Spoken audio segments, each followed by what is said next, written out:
Lur, selamat datang di Ngidul Ngalebu film jadul. Ya apa kabar lur, sehat-sehat kabeh ya. Balik mana ambek aku Icang seperti biasa, keras sakti, tak pernah berhenti bertindak sesuka hati. Sesuai beberapa request dari kalian lur, kali ini kita akan mengidul film garapan dari Stephen Chow bergenre action adventure komedi. Film ini berjudul Journey to the West Conquering the Demons tahun 2013.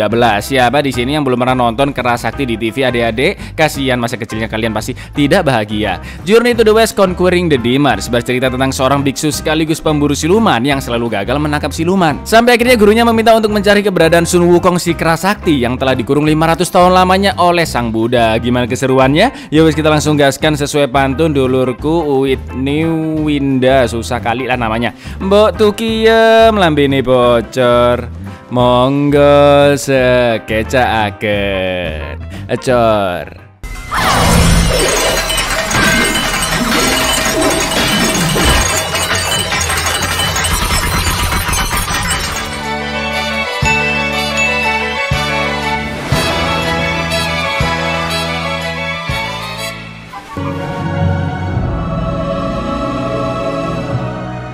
Di sebuah desa nelayan, seorang bapak lagi godain anaknya bernama Seng. Anak siapa ini pinternya?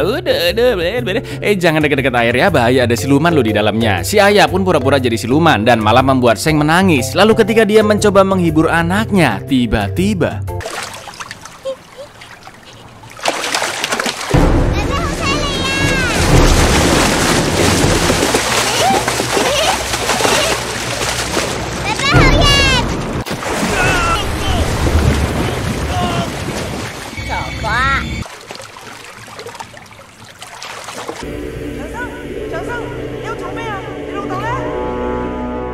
setelah itu warga meminta bantuan seorang pendeta untuk membunuh siluman di dalam air tersebut. Dengan mantranya siluman pari raksasa berhasil dibunuh. Tapi seorang biksu sekaligus pemburu siluman bernama Zhang mengatakan jika itu adalah ikan pari biasa. Warga desa pun gak ada yang percaya dengan ucapannya yang hanya menakut-nakuti, mana tampilannya kayak gembel ya kan, dan akan membunuh Zhang saat itu juga. Karena sudah merasa aman, mereka langsung selebrasi nyemplung ke dalam sungai. Dan yang terjadi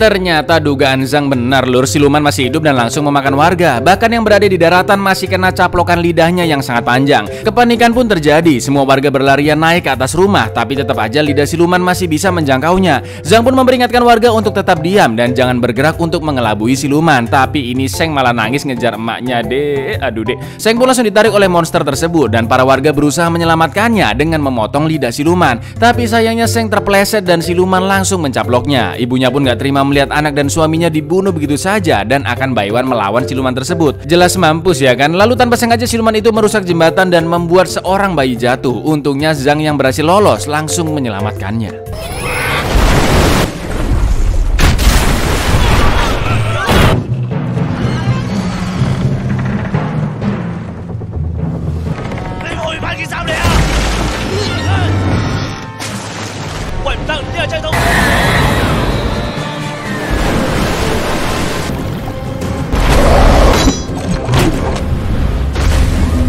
Bayi akhirnya berhasil diselamatkan dan siluman terjebak di atas kayu jungkat-jungkit. Warga pun lompat bergantian untuk melemparkan siluman ke daratan, tapi nggak ada yang berhasil. Sampai akhirnya mbak-mbak super gemuk berhasil melemparkannya. Ini kocak silur ngapain sampai salto coba ya kan?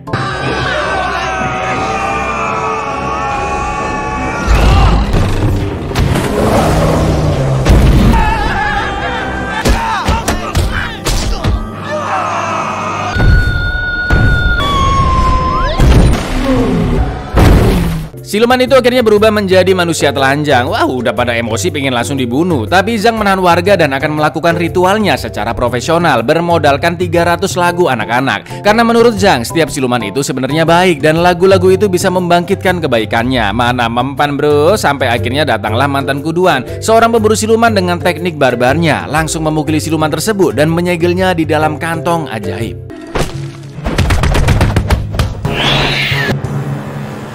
Melihat Zhang yang mengaku sebagai pemburu siluman tapi bermodalkan lagu anak-anak, Duan pun hanya tertawa mendengarnya dan pergi dari sana.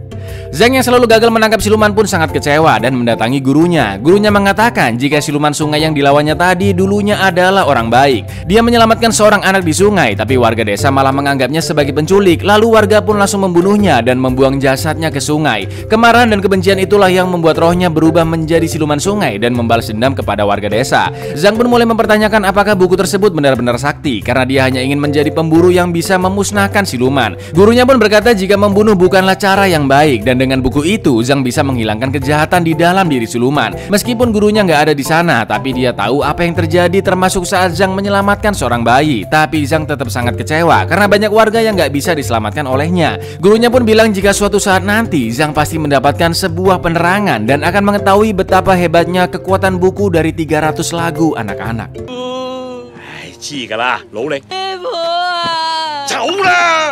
Di tempat lain, dua orang pengelana mampir ke sebuah hotel yang sangat sepi. Mereka pun disambut dengan hidangan spesial, yaitu babi panggang, dan makan dengan sangat lahap saking enaknya. Mereka pun akhirnya diperkenalkan dengan koki yang jago memasak daging. Bukan Dips the Meat Guy, melainkan Mr. Gang. Dengan kulit super licinnya dan wajah super tampannya, Gang pun menyambut mereka, tapi anehnya nggak bicara sedikit pun. Karena ternyata dia adalah seonggok siluman yang memasak babi dengan mayat manusia di dalamnya.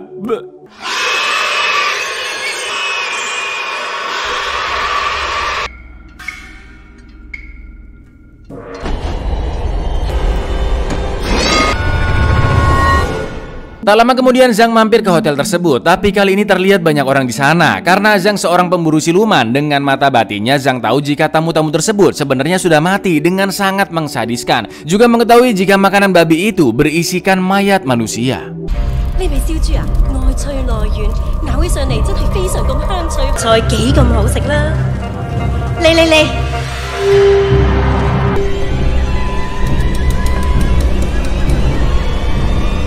Zhang pun langsung menyerang siluman itu, tapi kekuatannya masih belum mumpuni. Alhamdulillahnya Duan datang membantunya dan mengalahkan semua siluman di sana dengan super brutal.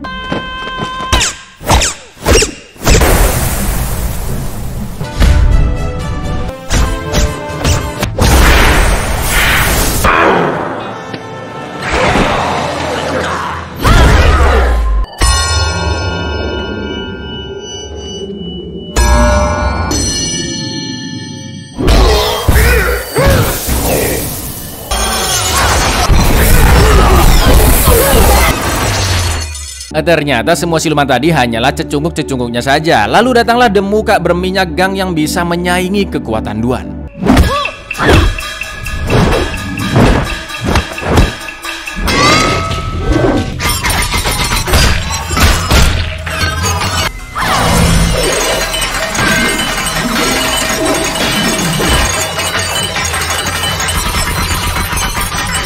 Gang sempat melukai Duan, tapi dia berhasil melawan balik dan menunjukkan fisik asli siluman tersebut, yang ternyata siluman babi. Untuk mengambil roh silumannya, Zhang diminta membantu dengan cara mencium siluman, tapi karena mukanya terlalu menjijikan, Zhang ya males lah. Sampai akhirnya tanpa sengaja Zhang ketarik dan berhasil mencipok siluman babi. Duan pun langsung mencium Zhang dan menyedot roh ke dalam tubuhnya, lalu memasukkannya ke dalam kantong. Tapi siluman babi terlalu kuat dan dia berhasil kabur. Karena amukannya itulah bangunan pun hancur dan mereka berdua langsung kabur dari sana. Zhang dan Duan sampai di pinggiran sungai, dan karena Duan terluka, dia meminta bantuan Zhang untuk menahan luka di dadanya. Ia langsung mimisan. Melihat kebaikan hati Zhang, Duan pun mulai jatuh cinta dan ingin Zhang menciumnya. Tapi karena Zhang juga seorang biksu, dia harus menjaga martabatnya dan kabur dari sana. Setelah itu Zhang pun kembali menemui gurunya, dan seperti biasa dia tahu apa yang terjadi dengan Zhang. Siluman babi itu dulunya juga manusia berparas buruk, tapi sifatnya sangat baik lur dan sangat mencintai istrinya. Sampai suatu ketika istrinya kepergok selingkuh dengan pria sangat tampan. Gang pun gak terima dan membunuh mereka dengan garpu tanah bermata 9, lalu berubah menjadi siluman. Untuk memperkuat kemampuan Zhang, dia diminta menemui siluman terkuat dari yang terkuat, yaitu Raja Kerasun Wukong yang dihukum Buddha di Gunung 5 Jari selama 500 tahun lamanya. Harapannya nanti Sun Wukong akan mau membantu Zhang mengalahkan siluman-siluman lainnya, atau seenggaknya ya ngasih tips lah. Tapi karena dia sangat licik, jahat dan penuh dengan kebencian, maka Zhang diminta menggunakan buku 300 lagu anak-anak.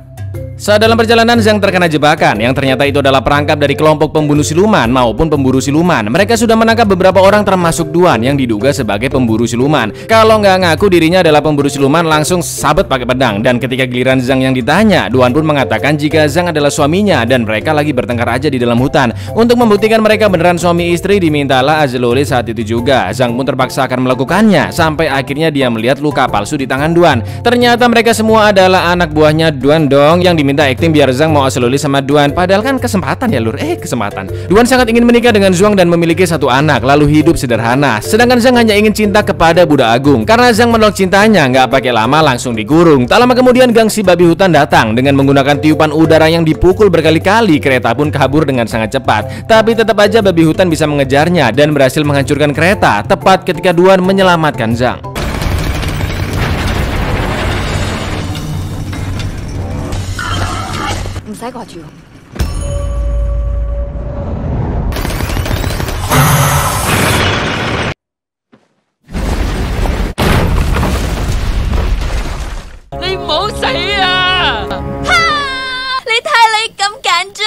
Sekarang mereka harus melawan siluman babi tersebut. Tapi tiba-tiba datanglah dua pemburu siluman lain, si kaki besar dan si tinju bintang, yang berebut mengalahkan siluman babi demi menjadi yang terkuat.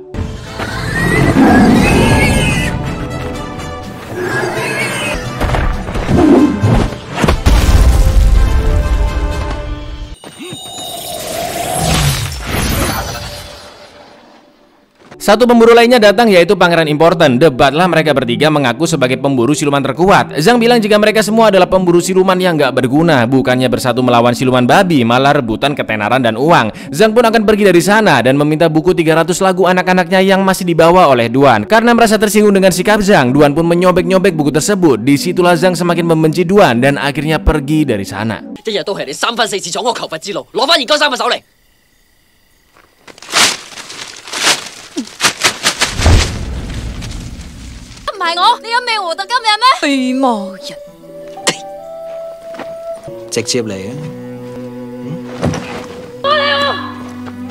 Perjalanan Zhang pun dilanjutkan dan sampailah dia di kuil kuno di kaki gunung 5 jari. Tapi itu hanyalah kuil usang dan gak ada apa-apa di sana. Sampai akhirnya Zhang melihat air yang ternyata itu adalah sebuah cermin pantulan. Zhang pun paham maksud cermin tersebut dan bisa melihat patung Buddha besar di kejauhan. Sesampainya di sana dia melihat banyak tanaman hijau di atas tanah gersang dan ada satu yang memiliki bunga teratai berwarna putih yang ternyata ada gua di bawahnya. Tempat itu ditinggali oleh seorang pria yang mengaku sebagai Sun Wukong. Dia mengatakan sudah 500 tahun lamanya berada di bawah sana dan gak pernah keluar sekalipun. Zhang pun menanyakan tips and trik cara mengalahkan siluman babi yang sangat kuat dan jahat, tapi dengan cara membangunkan kebaikan di dalam dirinya. Lalu Sun Wukong menunjukkan segel mantra api suci yang sudah dicurinya dari Istana Langit, dan mantra itu bisa menghancurkan semua siluman katanya. Zhang pun tahu jika itu hanyalah akal bulu Sun Wukong saja, karena mantra itu sebenarnya adalah segel untuk mengurung dirinya di sana. Sun Wukong yang sudah merasa dikurung selama 500 tahun mencoba keluar dari sana, tapi tetap aja mantra masih menyegel dirinya.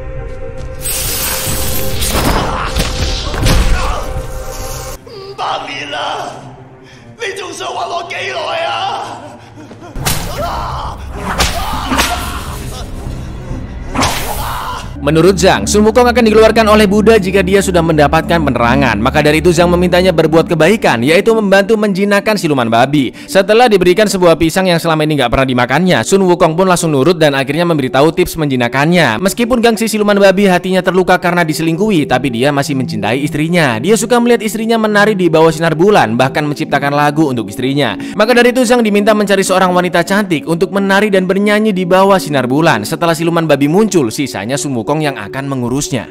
Coba. Tak lama kemudian datanglah Duan yang ternyata masih mengikuti Zhuang. Duan pun mendengar jika mereka butuh wanita cantik dan dia siap memancing siluman babi.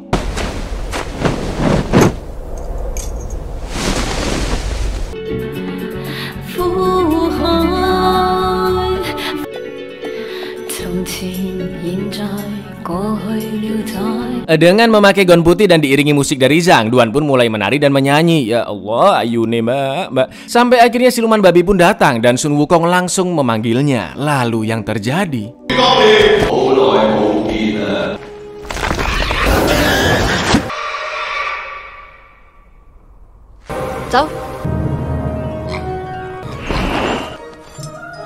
Karena Duan tahu keinginan Zhang untuk menjinakkan siluman, maka dia memberikan 2 segel siluman ikan dan babi kepada Zhang. Duan masih sangat ingin menikah dengan Zhang dan berjanji akan menjadi istri yang lembut dan setia. Duan pun memberikan senjata pusaka cincin terbangnya dan dipakaikan ke jari manis Zhang sebagai tanda keseriusan cintanya kepada Zhang. Meskipun begitu, tetap aja Zhang tidak mencintai Duan, dan karena cincin gak bisa dilepas, dia berniat menghancurkan jarinya. Dengan sangat kecewa dan sedih, Duan pun menghentikannya dan mengambil cincinnya kembali. Duan berjanji tidak akan pernah menemui dan mengganggu Zhang lagi. Tapi sebelum pergi, Duan memberikan buku 300 lagu anak-anak yang sudah diperbaikinya selama 3 hari demi Zhang. Zhang pun menolak pemberian buku itu dan Duan langsung pergi dari sana. Ketika Zhang akan pergi, dia masih terbayang betapa cantik paras Duan saat menari tadi. Setelah itu, Sun Wukong menipu Zhang. Dia mengatakan jika bunga teratai di mulut gua menghalangi pandangannya melihat bulan purnama. Zhang pun membantu memoteknya dan membuat seluruh tanaman di sana terbakar. Ternyata itulah segel Sun Wukong selama ini. Setelah 500 tahun lamanya, si Raja Keras Sakti akhirnya kembali bebas.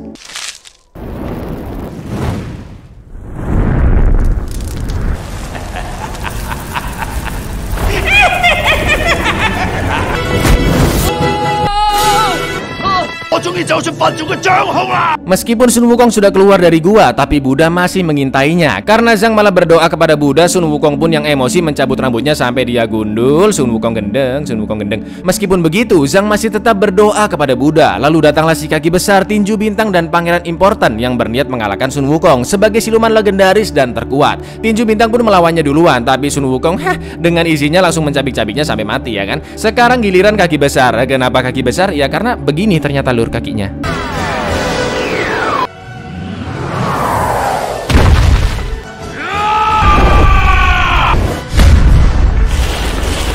Dengan izinnya, Sun Wukong berhasil membolongi kaki besarnya dan langsung menendangnya balik. Tersisa pangeran important. Meskipun perawakannya yang super lemes dan selalu batuk-batuk, tapi ternyata dia adalah seorang ahli pedang.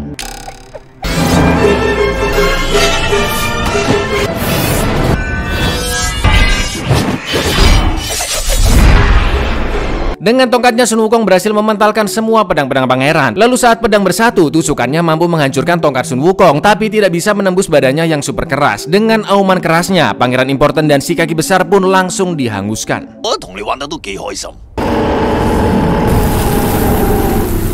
Berikutnya Zhang yang akan dibunuh, tapi Duan langsung datang melindunginya dan menyerang Sun Wukong dengan cincin terbangnya. Nggak mempan bosku, tangan dan kaki Duan pun langsung dipatahkan. Meskipun kemampuan mereka sangat jauh, tapi Duan masih ngotot melindungi Zhang. Sampai akhirnya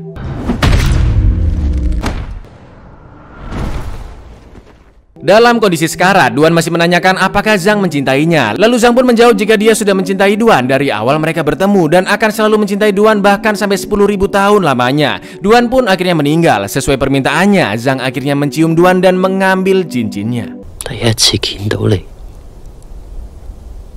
就愛上你啦。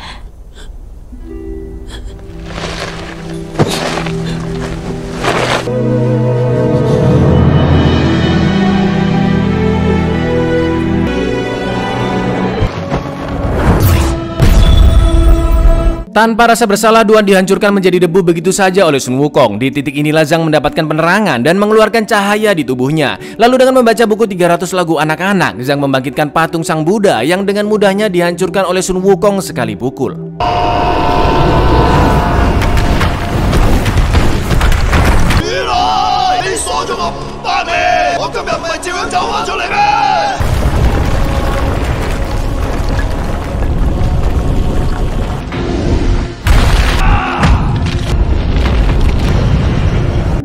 Ternyata itu hanyalah bagian kecil dari Buddha. Sang Buddha yang sebenarnya ada di luar angkasa dan menyerang Sun Wukong dengan telapak tangannya yang sangat besar. Sun Wukong pun berubah ke mode raksasa untuk menahan serangannya, tapi dia sama sekali bukan tandingan Sang Buddha.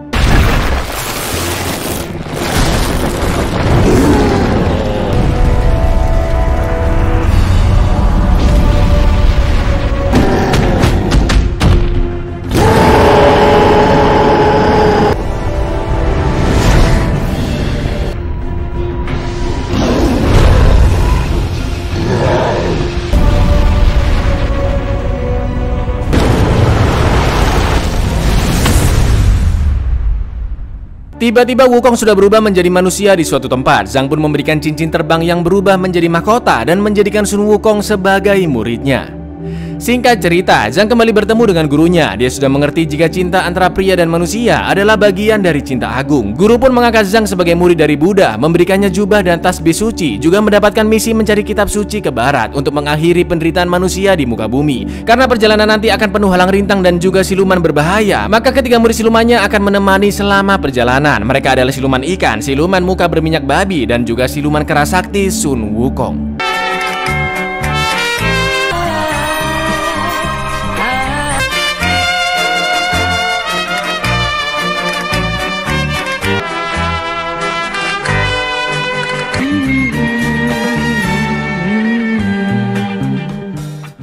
Buyar, haha, Sun Gokong is in the house. Sun Gokong is in the house.